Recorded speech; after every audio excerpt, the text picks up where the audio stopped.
captain, James O'Hagan. Bulls offensive line has been stellar this season. Only team in the country not to hold a lot of sacks so far this year, and James is a big part of that, so that's why I wanted to bring him out today.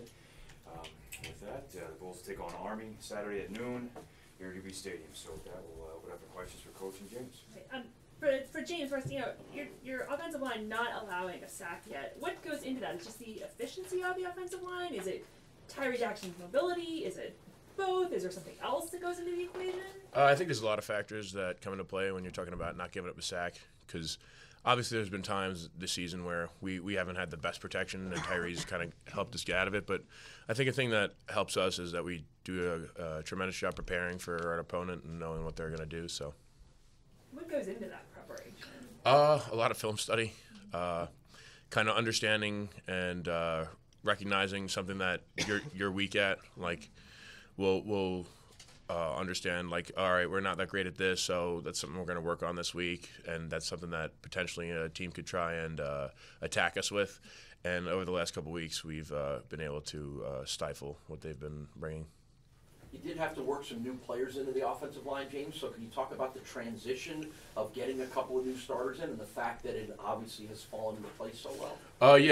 Paul Nosworthy, I can think of off the top of my head, just him coming in this season and playing tremendous has really helped us, especially in the pass game. Paul's done a great job. Coyote as well. They've both come in, and they both played last year, but not into the role that they're playing this year. Especially not Paul, because I don't think he played a full game last year at all or started.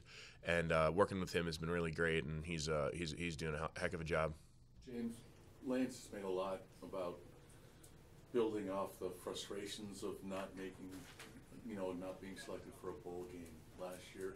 How has that carried over into this year's motivation? We definitely take it as a chip on our shoulder not to be recognized, not to be selected for a bowl game. So, I mean, that's something we definitely talk about. Something we talk about is leave no doubt. So getting 6 wins isn't enough, and we can't leave it up to other people to decide our fate.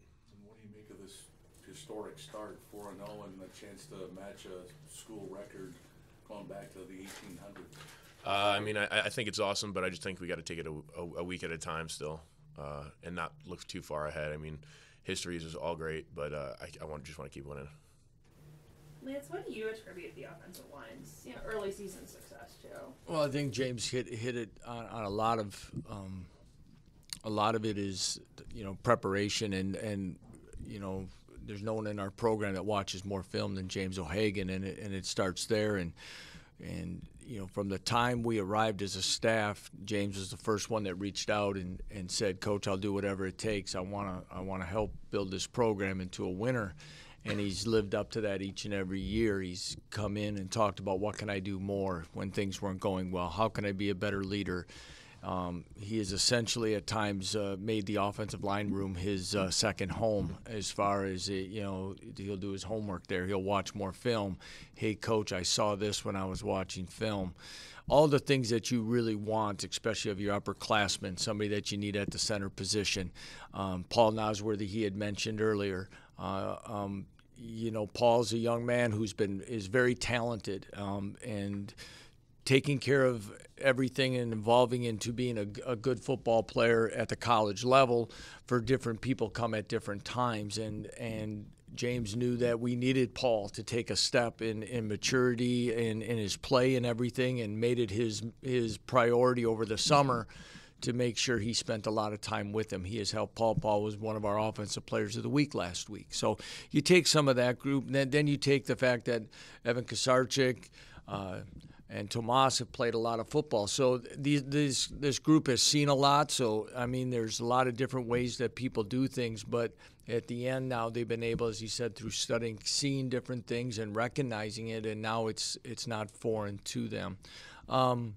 Then you go to the quarterback, and an experienced quarterback has been able to see things and recognize and get us out of plays. I think our RPO schemes a lot of times give you the opportunity to be right or at least stay in a positive situation and avoid negative plays. And then the recognition for our running backs to be involved in protection as well. So it's a collaborative effort, and that's not even getting into the Darrell Lake Paulson, the job that he does with our line. He's an excellent teacher. He's not. He's not maybe the old school offensive line coach, that gonna motivate through fear and yelling. He's as good a teacher as we have, and I think you need that in today's college football in the offensive line position. Lance, when you first arrived here and coming off the record that you had in Wisconsin, how have you been able to maintain your patience, knowing there was going to be some growing pains in the transition to get to this point where you're 4-0? Didn't spend a lot of time where they're not to say that the losses didn't eat at us, as a staff, because we want to deliver a winning program to this community.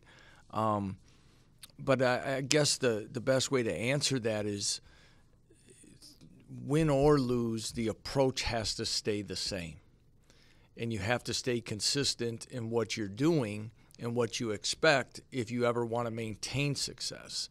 So it isn't like we changed drastically offensive scheme, defensive schemes. What we were trying to do, rely on a lot of trickeration and things like that to get us over the hump to try to win a game, because that's short-lived. So I would think our players would attest as well, is that, yeah, we might have modified some things maybe in our practice approach or doing something like that, but the day-to-day things that we expect of our guys, I don't think has wavered, our expectations. Just like we talked this week, though, now that you've experienced some success, you can't forget the small things that help get you there. And so if we reflect back on our last stop, maintaining the consistency without spending a lot of time looking in the rearview mirror, we've got to stay focused. And I told them, I said, I'll probably be on you harder now about small things than I ever was before, because we're not going to let it get away. In that sense, is there any sense of validation seeing the results and the 7 game winning streak dating back to last season? Validation to how your plan worked, to how I guess to borrow a phrase from the Bills, the process worked. Yeah, I don't know. We've always believed in it. We've believed in the people that I've learned from. This, again, we have a responsibility as coaches to get our players in the best position to win games. The validation to things is giving them the opportunity to win. It's about them. This isn't about validating anything from the past per se. I want them to have the best experience. James referred to, we got to find a way to keep getting better so that we don't let ourselves be on the outside again. Lance, you're facing a unique offense in the triple option that Army runs. How is your program prepared to face this offense? Well, we've played them the last 2 years. Our program has gone against them. There's times, we've battled with them. Overtime win 2 years ago, a close defeat last year where we let the lead slip away. It's challenging. The thing that's probably a little more challenging this year is that the game's a little bit later in the schedule. Past years, we've been able to incorporate probably more work during fall camp to dedicate to it because the game was coming sooner in the schedule. This year, it's not quite that way, so that's one of the uniqueness. I mean, not only is the offense unique, they're playing really well. Their 2 losses are to top 25 teams in the country. Just close to being number 5 team in the country. So that part we all know, we understand, we respect. Our defense understands the huge challenge of having to be disciplined and assignment sound.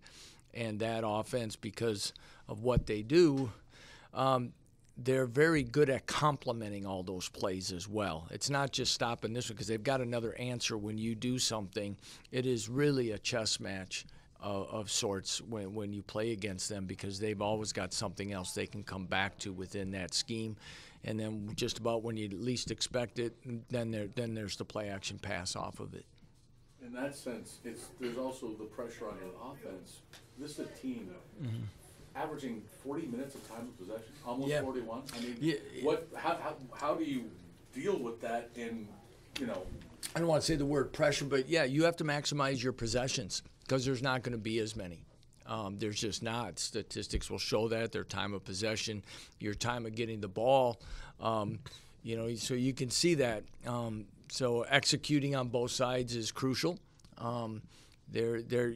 They're going to maintain the majority of the time. The total numbers of plays in this game may be less than most college games because of that. So those are things we've all talked about and making sure that we're aware of.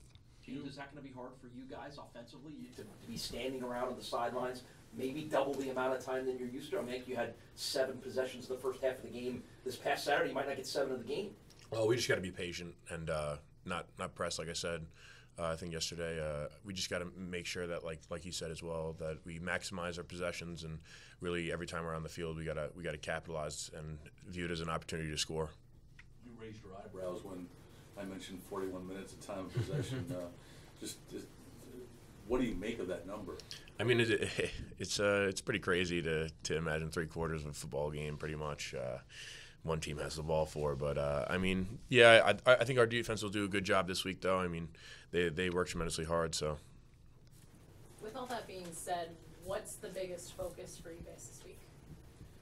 Well, I think, again, holistically playing our best fundamental football that we can and then execute. I think that's what it has to be. You can't hurt yourself with penalties and turnovers. They're excellent as well in ball security. And again, being assignment sound, and some of that is patience. And then even last year's game, we had a chance to get the ball back. They had a fake punt with about 2 minutes to go, and then they just take a knee. So all 3 facets have to be in sync. But I think everything we've talked about every week to this point. It's pretty exciting for these guys that they've been able to play to this opportunity against a good opponent here at home. So, Coach, a lot's being made about the Army offense and their time of possession, but their defense has been playing really well too. They played 2 teams in back-to-back weeks who are averaging over 40 points and kept them to 3 touchdowns in regulation. How do you look to attack that defense? Well, their defensive coordinator, Jay Bateman, does an excellent job. They give you a lot of multiple looks and try to confuse you with some things, but yet at the same time try to stay as sound as they can, not to give up big plays. So they try to be disruptive. But again, their whole philosophy is intertwined as well, is that one of their defense isn't on the field as much. So they're a little bit more fresh, don't have to rotate quite as much. And because of that, their offense is partially, a component of their defense, that those points aren't being scored when you only have 15 minutes of time of possession. So again, that's going to be a challenge for us. Last year we created some big plays. I think this year we're going to be able to sustain some drives ourselves. We'll have to create a little bit better running game. I think last year Tyree was our leading rusher in that game. Right now Tyree's not a major component of our run game. So those are going to be things that, again, will have to be something that we'll have to execute well on. Coach, playing against Army linebacking core very important. Oklahoma had 2 linebackers, over 20 tackles. So with Cleo coming off of MAC Defensive Player of the Week, how important is it for him to kind of lead that unit? Because he's probably going to be the leader out there. That's going to be really mostly in charge of stopping that Army attack. Well, I think each and every week Khalil will be pretty important to us. But yes, in a game like this, and the run game and the fullback dive game and everything else, along with quarterback runs, there's going to be a lot of things. Now, a lot of things start up front too, because we've got to keep people off of him. And a lot of times it's our responsibility of our defensive line to occupy blockers and be gap sound and be able to do that. And then it goes out to the defensive ends and being able to play the option and doing their responsibilities. So it's a front 7 real challenge, and then everyone needs to tackle well. But Khalil, true freshman James Patterson, it'll be a good test for him. Jordan Collier, who's a senior, but Jordan hasn't played a lot against Army in the past. Last year we played with we played with Ishmael Hargrove and Jared Franklin. So it's going to be a good test for that group. But again, one I know they're preparing hard for. Cam Lewis and Anthony Johnson, will they be available this week against Army? Yeah, we hope so. Right now, it's we're not sure at this time. What is the nature of their injuries? Legs. Anything else for Coach or James? All right, they're available one-on-ones. Thank you.